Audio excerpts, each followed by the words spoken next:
Assalamualaikum warahmatullahi wabarakatuh. Perkenalkan, nama saya Muhammad Wandi, NIM 2002-11-5-00-008, kelas Arsitektur A.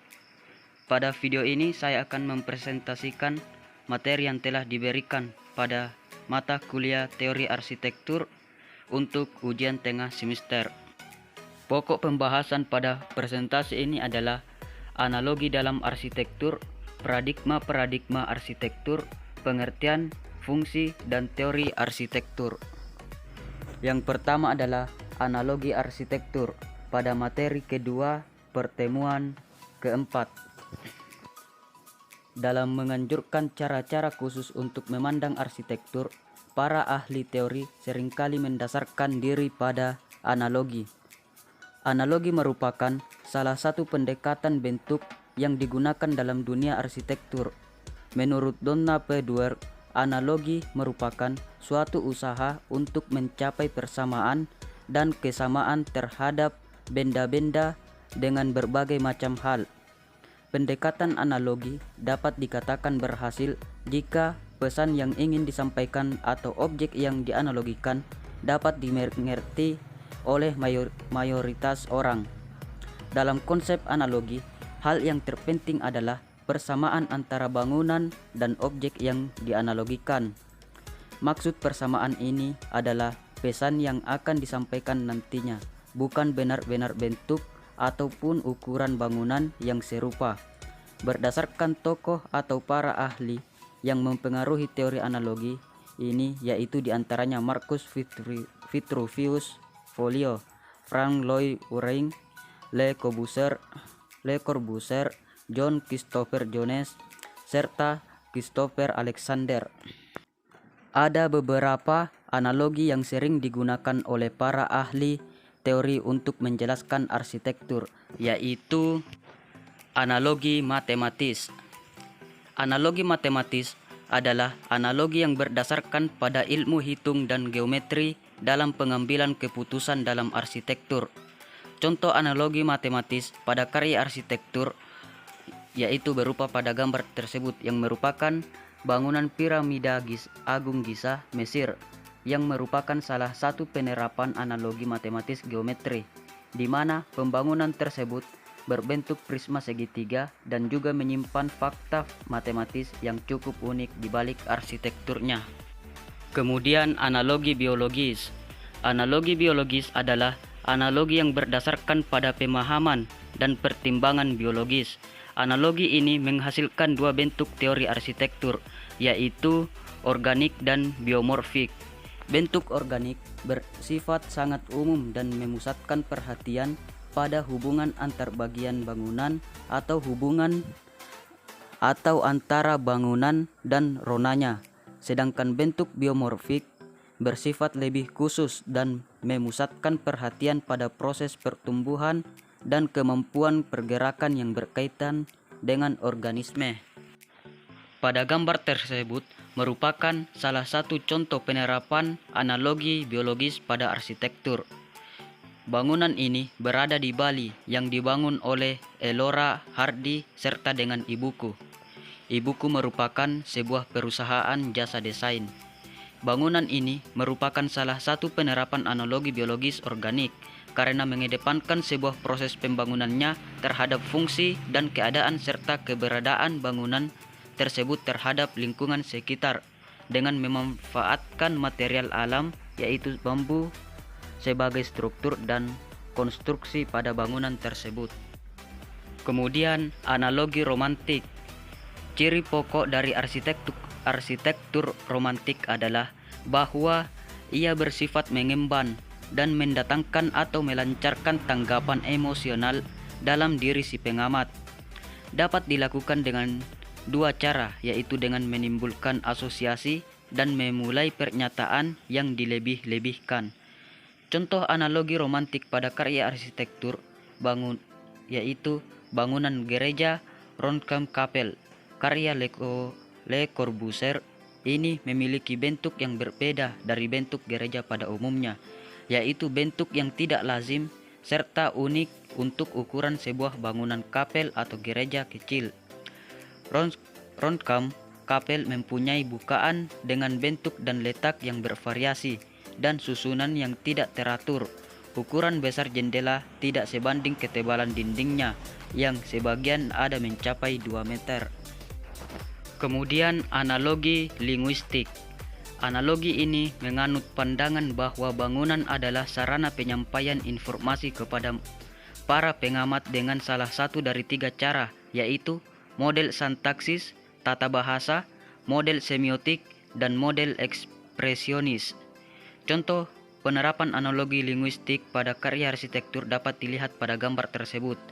Bangunan ini berada di Tokyo, Jepang. Kemudian analogi mekanik. Pernyataan Le Corbusier bahwa a home is machine to live in. Rumah adalah sebuah mesin untuk dihuni. Bangunan seperti halnya sebuah mesin seharusnya menyatakan apa sesungguhnya bangunan tersebut dan apa fungsi di dalamnya.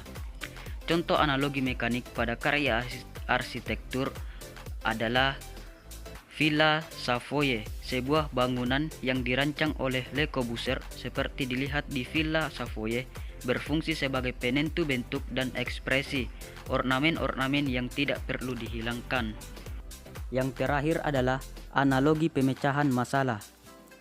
Walaupun ada kalanya disebut sebagai pendekatan rasionalis, logis, sistematik, atau parametrik terhadap perancangan arsitektur, metode pemecahan masalah beranggapan bahwa kebutuhan-kebutuhan lingkungan merupakan masalah yang dapat diselesaikan melalui analisis yang seksama dan prosedur-prosedur khusus dirumuskan. Ciri lain dari metode pemecahan masalah dalam perancangan adalah prosedur yang seksama dan terpadu. Agar dianggap rasional, prosedurnya harus memuat sedikit-dikitnya 3 tahapan, yaitu analisis, sintesis, dan evaluasi. Pada gambar tersebut merupakan contoh penerapan analogi pemecahan masalah. Kemudian masuk pada materi 3, pertemuan 5-6. Yaitu paradigma-paradigma dalam arsitektur. Paradigma-paradigma dalam arsitektur terdapat beberapa paradigma, yaitu diantaranya paradigma mitologi atau kosmologi, paradigma estetika, paradigma sosial, paradigma rasionalis, paradigma kultur, paradigma postmodernisme, dan paradigma environmentalisme. Yang pertama adalah paradigma mitos dan kosmologi. Paradigma mitologi dan kosmologi adalah berhubungan dengan agama dan kepercayaan kosmos. Berdasarkan paradigma-paradigma mistis dan kosmologis, keindahan bentuk-bentuk arsitektural bangunan yang terbentuk pertama-tama terjadi bukan karena keindahan semata, tetapi karena adanya tuntutan keagamaan atau penyembahan kepada kosmos, alam semesta raya yang agung. Asas-asas rohanilah yang menghendaki bentuk tersebut demi keselamatan sendiri atau maupun semuanya, khususnya keluarga-keluarga yang bersangkutan. Contoh penerapan paradigma mitologi atau kosmologi pada bangunan atau desain salah satunya yaitu Candi Prambanan. Yang kedua adalah paradigma estetika. Paradigma estetika adalah paradigma keindahan yang biasanya berdasarkan pada keseimbangan dan keselarasan di antara elemen-elemen pembentuk. Bentuk sangat berarti dalam penampilan estetika, di mana perwujudannya dipengaruhi oleh beberapa faktor, di antaranya adalah simbol atau lambang sebagai elemen dekorasi. Pada gambar tersebut merupakan salah satu penerapan paradigma estetika dalam bangunan. Kemudian paradigma sosial. Paradigma sosial adalah hasil interaksi atau adaptasi manusia dengan lingkungannya, alam dan lingkungan sosial. Manusia seperti diketahui termasuk makhluk sosial. Manusia tidak dapat selamat dengan hidup menyendiri. Contoh penerapan paradigma sosial pada bangunan atau desain salah satunya yaitu Candi Borobudur. Candi inilah yang merupakan karya arsitektur sebagai perwujudan dari adanya interaksi sosial dalam bentuk kerjasama dan akulturasi budaya masyarakat pendatang dan masyarakat yang ada, yang dalam perwujudannya berdampingan dengan bangunan tempat tinggal penduduk dengan ciri arsitektur tradisional setempat. Kemudian paradigma rasionalis. Dalam dunia arsitektur, rasionalisme diartikan suatu paradigma dalam arsitektur yang didasarkan pada hal-hal yang bersifat nalar atau dapat dikatakan sebagai suatu cara untuk mencetuskan ide-ide arsitektur yang didasarkan pada pertimbangan yang masuk akal. Pada gambar tersebut merupakan contoh penerapan paradigma rasionalis pada bangunan atau desain. Selanjutnya yaitu paradigma kultur. Paradigma kultur adalah paradigma yang berasal dari suatu kebudayaan, kegiatan dalam mewujudkan karya-karya interaksi ruang, makna komunikasi, dan waktu yang berfokus pada penataan lingkungan. Penyebab pentingnya dalam penataan tersebut yang adalah bahwa makna lingkungan di dalamnya membantu komunikasi sosial antara orang-orang dengan lingkungan kepada masyarakat melalui kultur masing-masing. Pada gambar tersebut merupakan penerapan paradigma kultur dalam arsitektur. Kemudian yang keenam adalah paradigma postmodernisme. Pada masa postmodern, banyak paradigma yang muncul, sebagian merupakan perkembangan dari paradigma sebelumnya, dan ada beberapa yang merupakan paradigma baru yang dipengaruhi oleh situasi politik dan sosial pada masa itu. Paradigma-paradigma tersebut disebutkan dalam teori A New Agenda for Architecture oleh Kat Nesbitt. Contoh penerapan paradigma postmodern pada arsitektur dapat dilihat pada gambar tersebut. Kemudian paradigma environmentalisme.